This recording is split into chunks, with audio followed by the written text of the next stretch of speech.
Well, hello, citizens of Gotham. My name is Graham Elwood. You're watching the Bitcoin Vigilante. Yeah, we're still doing it. We're still doing live stuff, guys. Not as often as we used to. We're working on raising money for a late night talk show, which is very, very exciting. And there's a lot of interest in it. It's moving forward quite nicely. But I still love talking about Bitcoin. And, you know, it's we're in a crazy spot right now. So like, share, subscribe. Let us know where you are in the world and in the chat and everything. I was trying to live stream on Rockfin. There was having some sort of tech issues today. I was trying to get that sorted out, but I don't know. Rockfin, what are you doing? Rockfin could have been this great spot for lefty progressives, but just now it's a right wing and wrestling and conspiracy theories or whatever. But you know, we love them. We love everybody over at Rockfin. We're very happy with what they're doing over there.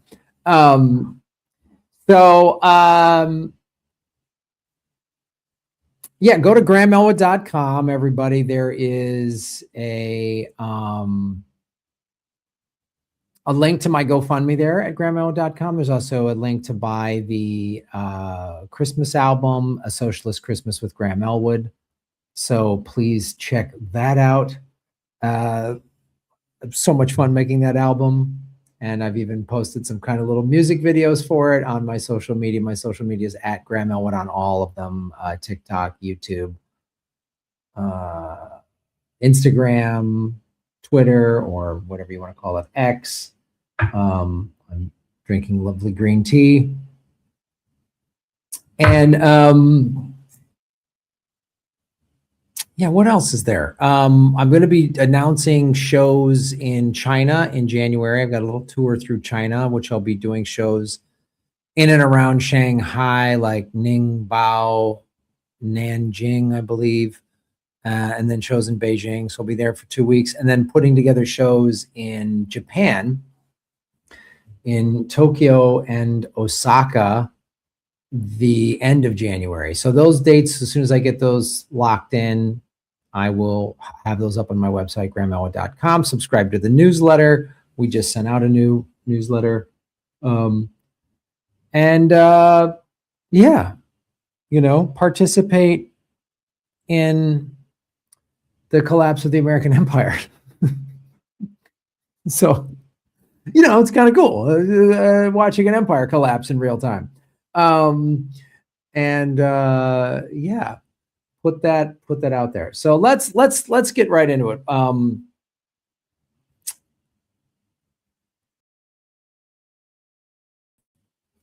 Hey everybody, welcome to the Political Vigilante, Bitcoin Vigilante, whatever you want to call me. I don't care. I'm vigilanting something. And we're going to talk about what is going on with the Bitcoin price. Are we in a bull run? Is this just a little pullback before we go nuts? Are we in a full-on bear market? I don't know. And a lot of people, a lot of experts in the Bitcoin space have all different types of opinions on this. And to talk about this is our longtime friend of the show, the crypto kitty, Rosie Tran. We have not seen her in a while. Rosie, how are you doing? Hi, I'm good, Graham. What is going on in your world? So what's going on in my world is my new show, Rosie Tran Presents, on Amazon Prime, that is showcasing diversity in comedy. So focusing on a lot of women and minorities and alternative voices in stand-up. Nice. So you're hosting like a stand-up show on Amazon. I am. I'm hosting and I'm interviewing some of my friends and people that I think deserve to have a voice in stand-up. That don't get the mainstream voice that they deserve. So is it just an interview show, or you're interviewing them and they're doing stand-up, or? Yeah, so it's an interview and stand-up. So it's 28-minute episodes, and each episode features 2 comedians. The first 2 episodes are called Rosie Tran Presents Bad Asians, and it's Asians that are breaking the stereotypical model minority stereotype. My friend Aiden Park who's a gay Korean stand-up comedian, and Tony Vinh, who's a Vietnamese American comedian. And just talking, I interview them and their story of how they got into stand-up comedy and things like that. And then they do a little bit of stand-up. Oh, That's awesome. And is it on now, Yeah. or it's coming out, or when It's will it on be out? now. If you go to on Amazon now. Prime, yeah, you can rent it and watch an episode and support me. Support independent content producers. That's fantastic. Yeah, that's awesome. I'm so glad you're doing that. That's really that is that's a very good thing. That's cool, getting the voices out. And Amazon, that's the Native American series that I directed was on Amazon. And you know, for all there is to say about Jeff Bezos, it's good that the Amazon platform is putting out all of this. I'm glad that there are mainstream platforms that alternative voices can be heard. Even I think that there's pros and cons of everything, obviously. So I think that Amazon does have its pros. Nice. Well, I'm glad that the show's out there, and I hope you get to do more of them. So let's talk about this. I was just scrolling back through you sending me a text about a year ago saying, "Oh my God, we're at 100K, like it finally happened."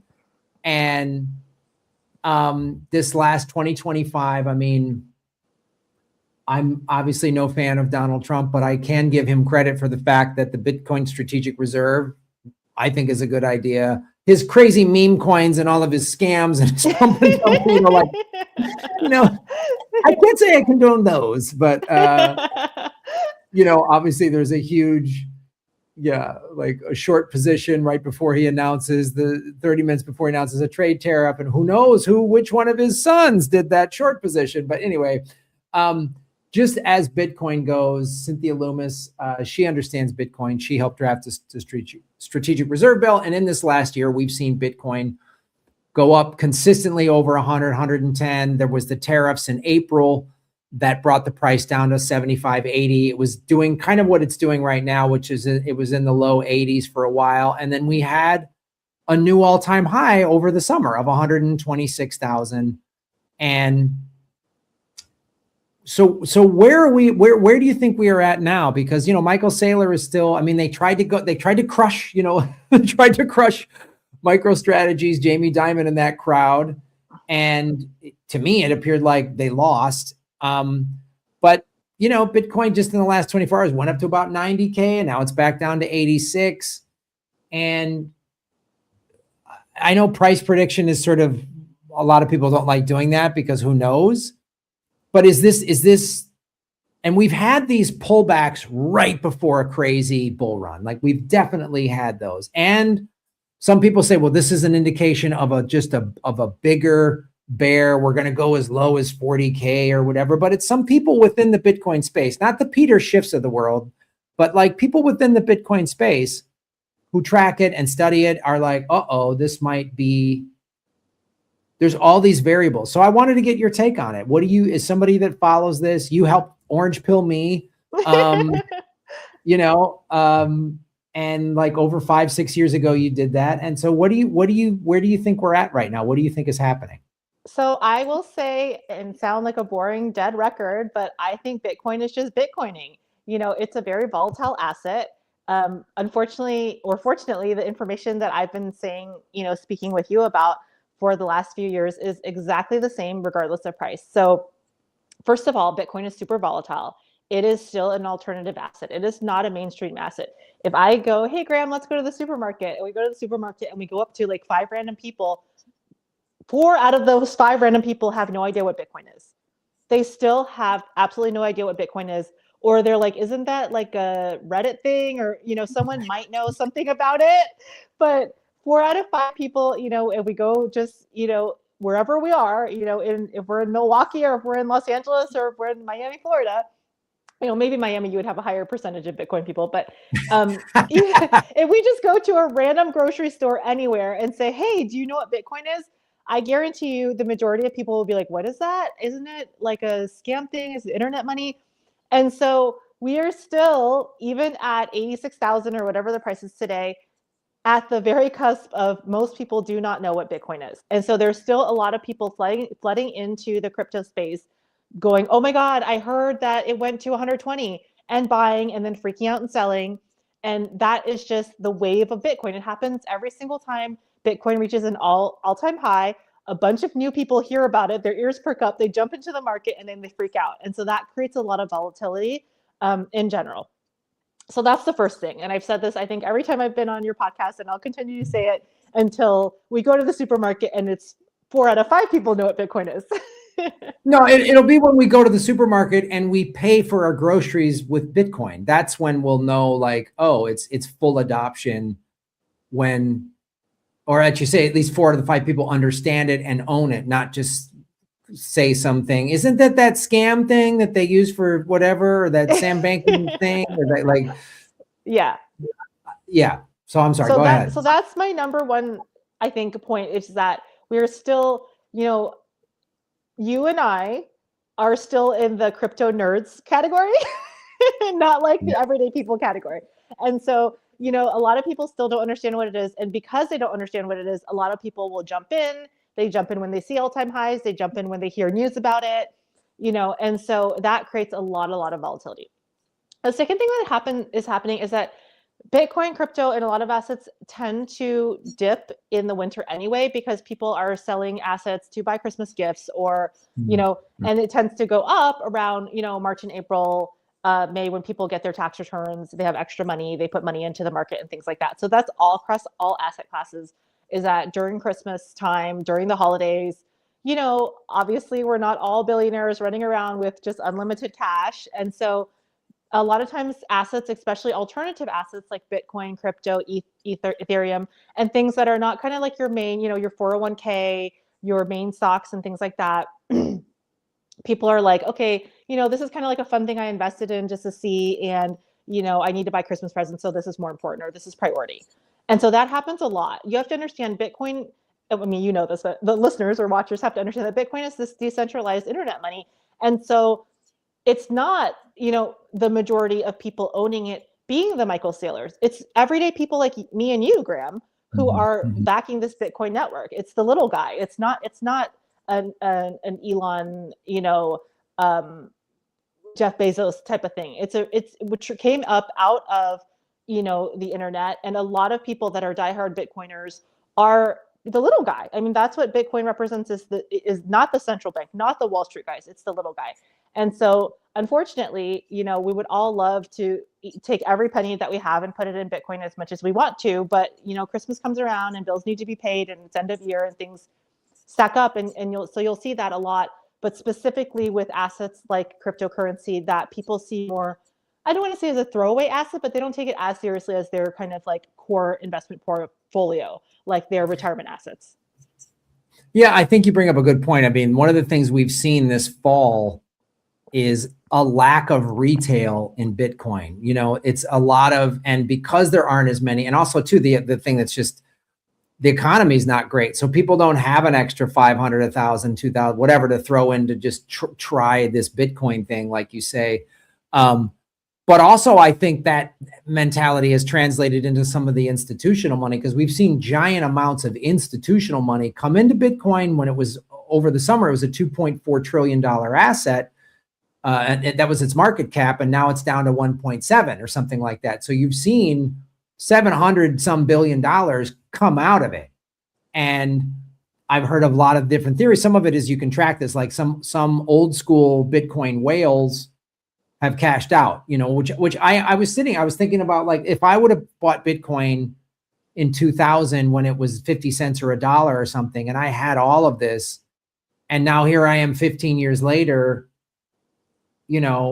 I'm older, I'm thinking about retirement. Maybe it's just like, I'm not going to gamble that Bitcoin's going to go to 1 million. What if quantum computing kills it or whatever? So I'm going to cash out. I'm going to sell half of my fat stack. And I think that there's some evidence showing that some big whales, some that have had large amounts of Bitcoin sitting in cold storage for years have moved that. I mean, that's something you can track on the blockchain. You don't know the person, but if you see there's whatever 10,000 Bitcoins, transactions move, yeah, you can see the transaction. So that's happened. I've heard people talk about that. Plus,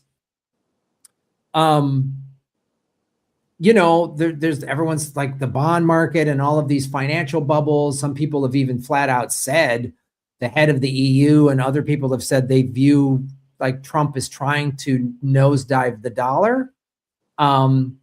And from what I can see and what I'm hearing, and this is just pure speculation, that I'm cobbling together based on several different interviews is that I guess Trump is trying to nosedive the dollar so that all these other assets crash, and then people are forced to put it into Bitcoin.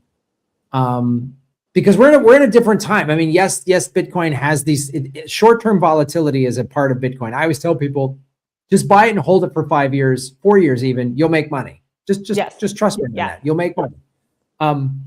But in the short run, it's very, very volatile, and you have these big pullbacks from 115 to 85. You know, that's a significant pullback. So there's also the other side of this. I've heard some people talk. I watched the Swan Bitcoin channel a fair amount, and you know, if the U.S. economy does like nosedive, which it could do, I mean, Trump is doing the exact same thing Biden did, which is the economy is great. No, it's not. I don't know who you're talking to. It's not great, but so there's two scenarios, or not two, but there's several scenarios that I want to run by you. Is this just like you say, Bitcoin just doing Bitcoin and it'll start making more money again? Because what's really going to move the price, I mean, what moved the price was like the ETFs. What moved the price in big ways is institutional money doing big buys. I mean, and when the big institutional money done that, like you're saying, then the retail investor goes, hey, what's this Bitcoin thing at 120? Let me jump in on this. And then they panic when it drops to 100 or whatever. But the institutional money, so I'm just trying to see like, what do you think 2026 is going to be? Do you think it's going to be? Yeah, so I actually think that 2026 is going to be a bear market again. Bitcoin definitely goes up and down in cycles, and it's trackable. This is not something, you can look at the data. It's about a 500-day cycle, and it goes between whenever the next halving is. So usually Bitcoin will dip a little bit, and then whenever the next halving, I don't have it off the top of my head. I apologize. I should have prepped it before the call, but I think it's 2027. So I had the statistics. I just was looking this up, not because of your podcast, just because I was looking it up. And it's about a 500-day cycle. So it will go down again, and then usually a couple months after the halving, then it will, obviously because Bitcoin becomes scarcer after that, then it'll jump up about 80% or whatever. And it's happened every single halving. So, and then it goes down. It's kind of like this euphoric thing where people get excited. They put a bunch of money in, they know about the halving, they find out about the halving. But the reason I think in general Bitcoin is going to go up long term is because, like I said, we have this unlimited supply pretty much of people that don't know what it is. So we have this huge market of people who have no idea what it is and can get into the market, be potential retail buyers, investors, whatever. And then every single cycle, Bitcoin gets scarcer and scarcer. So I think that's, unless every single, the people that say, oh, Bitcoin's going to go to zero, that's logistically impossible because there's so much stored Bitcoin, lost Bitcoin. There's people, the guy that lost 100 million in Bitcoin threw it in the dumpster and his hard drive. So there's already a built-in kind of floor that's impossible for zero. And then every single person that believes in Bitcoin would have to give up on it. And it's growing at an exponential level right now as far as people that believe in it versus people that don't believe in it. So long term, it's going to go up. Right now, I do think we're going to be in a bear market for most of 2027, but I could be wrong. And I don't actually think I've been wrong before. I was about to say I've been wrong before about Bitcoin, but I actually don't think any of my predictions have been wrong, mostly because I don't stick to super. I know the general trends. Like I don't say, oh, I think Bitcoin's going to be $1 million by 2029 or something. So, but I think that the general trend is still up. I can't say the same for meme coins or other cryptocurrencies, Solana, which I have money in and am pro Solana, but I can't say that about Solana. But I can say that about Bitcoin because people are so passionate about it and what it represents. I am a little concerned about what's going on right now in the economy with not necessarily AI, but just I think that we're at the edge of a turning. I mean, that's the only way I can say it. I know that sounds super conspiracy theorist, but I think we're at a turning. I think we're, just like in the early 1900s, there was a huge industrial revolution.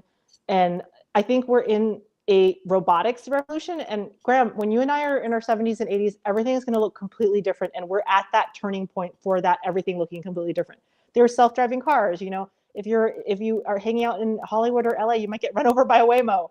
So this is not, we are going into the Jetsons era, and this is the very beginning of it. And it can be very exciting, and it can also be really scary. And there's a lot of uncertainty. And I think that's why things are so volatile with Bitcoin. They're so volatile with the economy, because people really don't know their place in this new world. We're on the cusp of turning into these futuristic worlds that were dreamed of in like 1984 and stuff like that, you know? I mean, and there's a lot of horrific stuff in 1984 and in some of these futuristic, you know, predictions from the 50s and things like that. But there's also a lot of hopeful things. Yes, yeah. It's which science fiction you're reading? The dystopian future or the utopian future? I mean, that's what are you looking at? Is it Blade Runner, or is it, you know, is it Star Trek? Is it Terminator? You know, yeah. Are the robots going to come and kill us or what?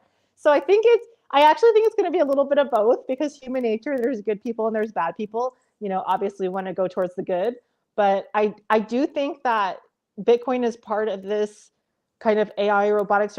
It's happening exponentially faster than anyone anticipated, and I think people don't understand that. If you would have told me 5 years ago there would have been self-driving cars in LA, that I would say, yeah, like that's like, you know, 2050, not 2020, 25, 2026. But and I'm actually surprised the government like approved these self-driving cars, but there's self-driving cars all over the place. I don't know where you are, Graham, because I know you were here and then you travel and you're in Thailand. So I don't know where you're at right now. I'm in Bangkok, Thailand right now. And there's no self-driving cars here. There's just 10,000 scooters per square foot is what there is How here. would that work? No, I've been to Asia, and there's definitely a lot of scooters. I don't know how the self-driving cars work when they get there, but they have the self-driving cars in China. So I don't know, you know, so it's just like, I just never would have thought that would be so soon in my life storyline to have self-driving cars. So things are happening exponentially, and especially in Asia. The fact that you're in Asia in general, especially, you know, I'm Vietnamese. In Vietnam, it's a very young culture. People are very young. The technology is growing so fast. There's a lot of so we just don't know what is going to happen in the next 20 years. And I think that is why the economy is doing what it is. And that's why people are so scared.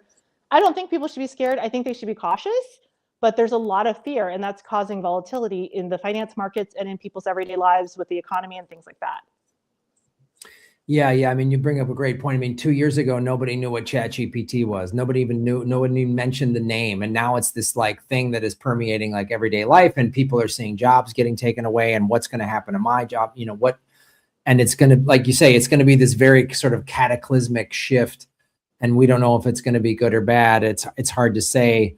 But, and then also the other thing too, with regard to just specifically the Bitcoin price, you know, we've had these like COVID cut the price in half, or the FTX scam just came out of nowhere, and oh my God, it plummeted to as low as 16K, and everyone's like, oh my God. And it took 2 years for it to come back.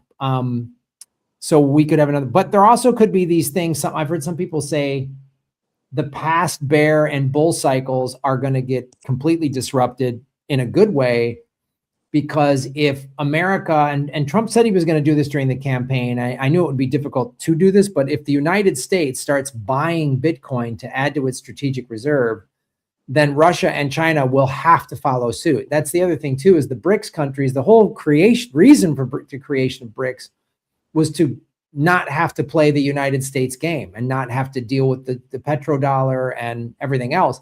So smaller countries are making Bitcoin reserves.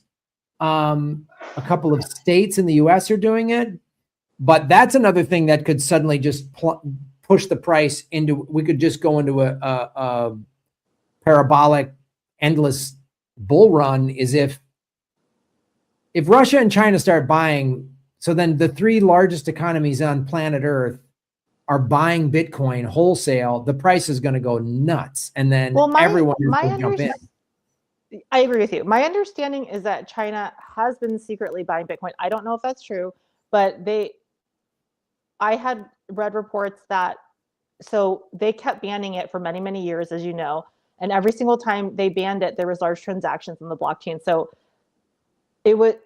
it was my understanding, again, conspiracy theory, I have no facts backing this, but from things that I've read, that they would ban it in China and then the Chinese government would secretly buy it up when it would crash. So I wouldn't put it past a government to do that. I'm not super pro-government, but. Yeah, it'll be interesting to see, because if that happens, then the price could go nuts in a short amount of time. But then also, if markets collapse and everything, that could send the price really low, and then the price could then come back up. I don't know. Let me ask you this. Since you bring up AI and everything, the one sort of fear that I've heard from people within the Bitcoin space that understand it is quantum computers, right? They figure out how to crack the Bitcoin code. And some people say, well, the Bitcoin community, the Bitcoin network will put in stuff. I mean, this is way above my level in terms of like understanding this. I'm not going to pretend that I understand this, but just from what I've heard of people say, well, the Bitcoin network will come in and help prevent that. What do you think of quantum computing, and is it a legitimate threat to Bitcoin in the future? Yeah, I'm not that knowledgeable about it. Are you talking about quantum computing to figure out the blockchain, to get the blockchain rewards? Is that what you're saying? So that people can hoard Bitcoin? Yeah, or they can apparently overtake the blockchain and could start printing their own Bitcoin or something like that, disrupt the whole transparency of the system. Yeah. And if that happens, everyone would say now Bitcoin is not this perfect money, it's hackable. And so then all the money would pull out of it. Yeah, I mean, that's definitely a possibility. Anything's possible. I mean, like you said, AI is just exploding right now. There's things that we never would have thought of a year or 2 years ago would happen. So computers and machine learning are learning at the speed of the entire world. So you and I, unfortunately, we don't have this unlimited knowledge, but what you can plug in these systems into basically the collective knowledge of every single person. That's what the data collection is about. That's why these AI companies are collecting data and machine learning, and they're getting smarter and smarter at an exponential level. It's something that you and I cannot do. We're human. We have human limitations, but you can take a program and make it grow exponentially. I mean, I don't know if you've seen any of these AI robots, but I've watched some of the footage from just a few years ago where they're very, very robotic, and now they can move like humans. They look like you. I mean, obviously they're in a robot shell, but it's actually pretty interesting stuff, and it could be used for good or evil. I mean, that's the thing. It could be used for, hey, maybe people that there's super dangerous jobs out there that people are constantly getting injured. Hey, let's put an AI robot and have it do it instead of a person that's going to get their leg soldered off or whatever. But it could also be used for, spying. I know, you and I are comedians. The joke, I always hear comments, oh, we're not going to need women anymore because guys are going to have their robot girlfriends, or we're not going to need men anymore because women are going to have their robot boyfriends. But I think that's kind of like a low level, way to look at things, unfortunately. I think that there could be an existential threat, but just like the atom bomb, the nuclear bomb, we've had these weapons before in the past, and society has come together to kind of temper them. So I choose to believe that there's good in this world and that, things will balance out. But regarding your original question, yes, it is possible. It's a possibility, especially with how quick AI is learning and machine learning is happening. But I'm still going to believe in the Bitcoin network. I'm not a coder. I'm not a programmer. So I don't know the security levels. Like you said, it's above my pay grade, but it's definitely a possibility with how quickly things are evolving in that space. And it's exciting, but it's also scary in a way. Okay, so I want to ask you this question because I was on Mona's podcast and she asked me this, and I know she asked you. But I want to ask you on this show is, how do you see, or do you see Bitcoin being involved in the entertainment industry? And if so, how? Yes. So I think this is one of the most exciting things for people. I think I've talked a little bit on your show about NFTs and things like that. It's just, so Bitcoin and crypto in general are part of the decentralized world.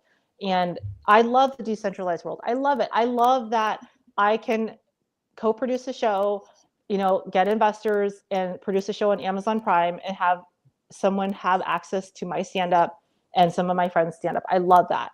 I didn't like the model where I had to go and get on my hands and knees and beg to Paramount and beg to Warner Brothers and beg to the gatekeepers and the gatekeepers and the gatekeepers, and for them to say no because you're not signed with this agent or you're not signed with this manager, so go F off. I didn't like that system. I didn't like the centralized system. And Bitcoin and crypto is the same way. Is creators can, just like you have this little sign up here that says donate Bitcoin to me, and it's a way for people to support.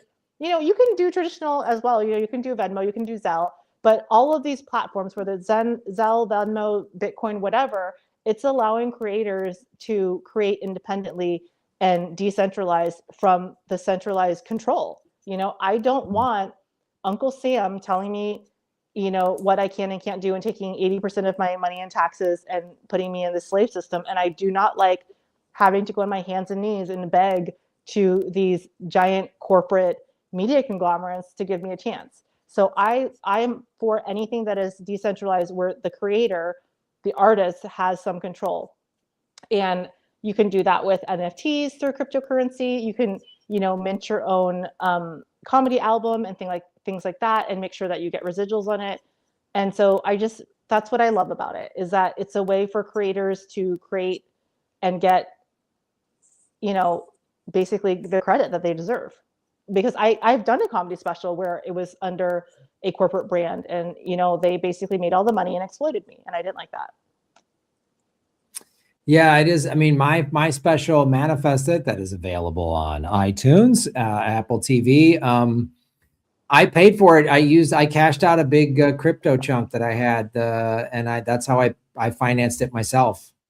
And I'm a director producer, so I was able to direct it and produce it myself, and then I got distribution on it, and that's been cool. I wish it was on a platform where people could just watch it and pay me on crypto. That's not there yet. That's something I've been trying to get, is like a streaming service type of thing where people buy it or rent it the way they do on Apple TV using Bitcoin, and then all the creatives' wallets are attached. So whenever it's bought, it just automatically, everybody gets paid, and it's completely transparent, and the streaming platform doesn't take the money and then give it out. It's just everybody gets their percentage. You negotiate the splits ahead of time, and so somebody buys your special for $10, the platform gets whatever, $2 of that, the director gets $1, like everybody gets paid, and it's fair. That's coming. So that's another thing. So we talked about Bitcoin and the price of it. So once cryptocurrency becomes more, and this is why we need the programmers, the developers, whatever, because the creatives in that field, because once it becomes more mainstream, it's just like the internet, right? So back in the day, you had to put like HTTPS, blah, blah, blah, this long ass whatever, right? And now you can just put grahamelwood.com or whatever, and it redirects. So we just need that interface. We need that connector, that bridge from the crypto world, which is still like a bunch of like programmer nerds and like cypherpunks and things like that. And we need that bridge, which is happening right now, Graham, in real time and in the next 5-10 years, to the average consumer, to the average retail person, to the average investor, to the average person. And that's, I think, when we're going to see things really, really explode. So 124,000 a Bitcoin is amazing, but things are really, really going to take off once that bridge is built. And that bridge is in the process of being built. I really believe that. Yeah. I've talked to a lot of people in the Bitcoin space, and I think there's an interest in for that. And I think the entertainment, Hollywood doesn't get it yet, but they will when they start going. All it's going to take is somebody's going to come up with this platform, and some filmmaker is going to go, oh yeah, I get $1.50 per download, and it goes right to my account. And people are going to go, what? There's not like a distributor going, oh, sorry, I didn't make any money. Well, here's the thing too, that you're saying that's so true, is that there's a lot of really, really powerful corporate interests that don't want that to happen. Right. And so, the guy that is the middleman that says, oh, no, I need to take the money, and oh, you didn't make any money, and here's a penny out of the $100,000 that you made, whatever. Those people are making money. They're making money. And if someone's making a lot of money off of exploiting you and me, they're not going to stop. And so there's these huge, they're not going to stop. And so there's these huge corporate interests that are kind of like selectively ignorant to not allow that system. I mean, And look at a lot of streaming platforms. Streaming was supposed to be the antithesis of the cable network. No commercials, you pay, and you don't have to deal with the and now it's exact same. Now it's just streaming, but with commercials. I know. And then you have to pay more. You're already paying a month. You got to pay more to get no commercials. Like, it's just like you guys have just painted themselves into a corner, and it'll get blown up somewhere. Somebody will come up with something, but you're right. There is a lot of people. Yeah, so it was supposed to be the antithesis of cable. Hey, you don't want cable, you have to watch commercials, you have to do this, subscribe to our streaming. So then you would subscribe to your streaming, and then they hooked you, and there's no commercials, and it's great. And then all of a sudden the commercials slowly start coming in, and blah, blah, blah. And so there's very, very powerful interests that do not want that system to happen. The system is going to happen, but they don't want it to happen. And so it's the cypherpunks, it's the alternative media, like political vigilante, like Bitcoin vigilante, that's getting the message out. And every single message, every single person that learns about it, every single person that has an idea, and every single independent entrepreneur builds that bridge, Graham. Like, it's for real. I mean, you found out about it through me. I'm your friend. And then look what happened. So it's like every single person, it grows exponentially. That's what I mean by exponentially. Yes. I mean, I've definitely been censored and throttled, like, for so many reasons. But yeah, you make a valid point. Sometimes I feel like I'm like banging my head against the wall, but all it'll take is some big event to where, it might be the dollar collapsing, and then everybody goes into Bitcoin. Like every asset class will start collapsing, and then everyone will just go, we got to get into this Bitcoin thing. And then overnight, every store, every coffee shop, will suddenly start accepting it, and everyone will be figuring it out overnight because they'll have to.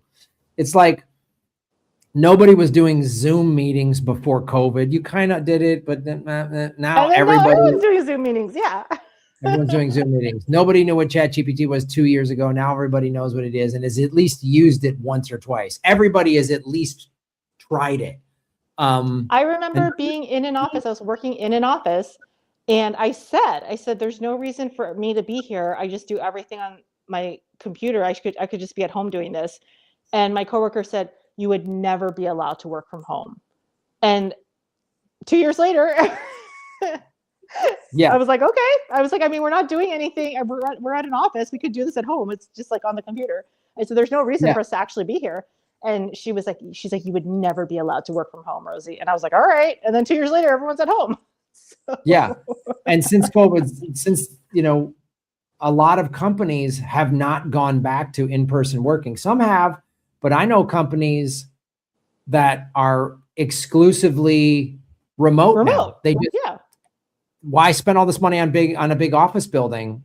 And when you can just, give somebody $100 to buy an office chair, that's your expense, rather than, $40,000 a month on office space or whatever the hell they were spending, So, well, here's Oh, sorry. Go ahead. I was gonna say, here's the assumption that, so there's a lot of assumptions that people make that are just wrong. So one of the assumptions that was made forever and ever and ever in the corporate world is that people are lazy, and if you let them work from home, they'll never do any work. And what happened is that people proved that if they value their work and they're treated well, that can do work from home. Yeah. So just don't treat people like crap, and they'll get their work done. Yeah. And also too, they found a lot. I mean, some people prefer back working in space and at home, but some people are actually, because they have a work-life balance at home, they're more productive because they don't have to sit in an office all day, and they get their job done, and then they can go on a walk. They can go pick their kids up from school and come right back and finish the thing, because it's more just like task oriented rather than you got to be in the office. And it's a very interesting thing that people are that they're seeing. So, all right. So you think, well, that's good. We think you think 2026 still going to be sort of a bear market, but who knows? Something could change it in the good way. There could be some event that makes all of a sudden everybody is throwing their money into Bitcoin because there's nowhere else to put it. I think in general, it's going to be a bear market. I'm trying to have, every time I have extra money, I'm trying to put it in Bitcoin. But I think overall the trend is up, just because that's where we're going. I mean, the Bitcoin strategic Bitcoin reserve, the fact that, like you just said, other countries are going to start investing in it as well. More retail investors learning about it. So the overall trend is always up. But right now, I think it's going to be somewhat in a bear. It's not going to be crazy booming. Oh, Bitcoin went to 300,000 today. I don't think it's going to be that. But Bitcoin has surprised more than one person at one time. That would be that's one of those things. Is like, I would love to be wrong. I would love to be wrong on that one. So, all right. Well, Rosie, thank you so much. It was great to see you again. And I'm so glad things are going well with the show on Amazon. Tell everybody again where that is, where they can follow you, where they can see all your stuff. Yeah. So I'm on Instagram. Follow my Rosie Tran Presents TV. That's my show. And on Amazon Prime. And I'm also Funny Rosie on X. I have been banned from Facebook. What happened? I got kicked off of Facebook, so I'm no longer on Facebook. What did you do? So I didn't do anything, but my girlfriend, we posted a silly video, and apparently it was too sexy. And I didn't know, because I don't go on Facebook that much. So they had sent us a notification that we violated their terms by being too sexy. And I could not remove the post because she had posted me, tagged me in it or whatever. We weren't being too sexy, Graham. We were not. I'm being serious. We were not being too sexy. It was a silly video. We were being silly. We were wearing swimsuits because we were trying to do clickbait. But anyway, I got banned. Well, I've never been banned for being too sexy, to my knowledge. I also, speaking of being too sexy, I also almost got kicked out of my dad's funeral in Vietnam for being too sexy. So I was wearing a knee-length, floor-length dress, Graham, but I had a V-neck collar, and apparently I was too sexy. And one of the monks felt I was too sexy and almost told me to leave. Wow. It was not low cut at all. I swear to God, it was not low cut at all. It was just a V-neck, but you're supposed to be totally covered up as a woman in the temple. So I was not totally covered up, and he told my brother I was too sexy, and my brother pulled me aside and was like, the monks want to kick you out of the funeral. You're too sexy. You need to go put a cardigan on. I was like, oh my God, I'm not too sexy. Again, I've never been kicked out of a temple for being too sexy. I go to Buddhist temples every week here. I love it. I meditate there, but I've never been too sexy. So I applaud. You're out there pushing boundaries, Rosie. I will show all your viewers the photo at the funeral. I was not too sexy. I swear to God, I was not too sexy, but apparently I was too sexy for the monks. So. All right. That's cool. Way to go. Good for you. But yes, follow me on Rosie Tran Presents. I'm not too sexy for Amazon Prime. And when we get this late night talk show here, you got to come out and be on it. Yes, I will. Yeah. So share it on your social media, because you're one of the comics I definitely want to have come out here. Okay, awesome. Guys, donate to Graham's raising of money for his Thai talk show. Yes. Go to it's called Hollywood East Tonight with Graham Elwood. It's East meets West. So come check it out. Go to grahamelwood.com for the GoFundMe link. All right, Rosie. Are you in Thailand full time? You're in Thailand full time?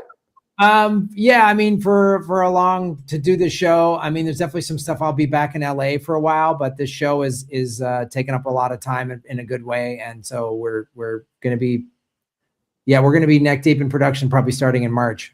Yay! Yeah. All right. Thanks, Graham. All right. Good to see you. Thank you, Rosie. Rosie Tran, everybody. It was good to see her. We've had her on the show numerous times. Somebody in the chat said they deleted their Instagram. Well, that's our show, everybody. Please go to grahamelwood.com and go to the GoFundMe. And also the Christmas album. So check that out and like, share, and subscribe and do all that stuff. And yeah, the Christmas album, Socialist Christmas to Graham Elwood, is available at grahamelwood.com. It's on iTunes, Spotify, Amazon Music, YouTube Music, and all that. And yeah, support the GoFundMe, man. We're getting there. We're going to have the money for the pilot very soon, and we'll be in production in March. I already have a couple investors interested. Kevin Pollock has donated. It's been very, very cool. So thanks for watching, everybody. Like, share, subscribe, do all that fun stuff. And we will see you soon. Follow the money, connect the dots, get the truth, shave your knuckles for justice. Boom.